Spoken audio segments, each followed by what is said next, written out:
మీ ఆత్మలను రక్షించుటకు శక్తిగల వాక్యమును సాత్వికముతో అంగీకరించుడి. యాకోబు 1:21. దేవుని వాక్యము సజీవమై బలము గలదై రెండంచుల గల ఎటువంటి ఖడ్గము కంటెను వాడిగా ఉండి ప్రాణాత్మలను కీళ్లను మూలుగులను విభజించినంత మట్టుకు దూరుచు హృదయం యొక్క తలంపులను ఆలోచనలను శోధించుచున్నది. ఈ శక్తివంతమైన వాక్యాన్ని పొందుకోవాలనుకుంటే యేసు ప్రభు చెంతకు రావాలి. ఆయన చెంత నేర్చుకోవాలి. ఆయన సాత్వికుడును దీన మనస్సు గలవాడు.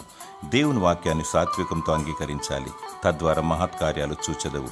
దేవుని ఉచితమైన మహాకృపను బట్టి రక్షణ నిరీక్షణ కలిగి నీ ఆత్మ భద్రముగా కాపాడబడును.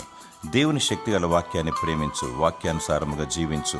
ఆ వాక్యాన్ని అనేకులకు పంచిపెట్టు. పంచభూతములు లయమైపోవును గాని దేవుని వాక్యం నిరంతరం నిలుచును. ఈ వాక్యం ద్వారా పరిశుద్ధత కలుగును. పరిశుద్ధత కలిగి ప్రభు పునరుత్థాన దినము కొరకు సిద్ధపడి ఉండుము. దేవుడు నీకు తన శక్తిగల వాక్యమును అనుగ్రహించి నీ ఆత్మను రక్షించునుగాక. ఆమేన్.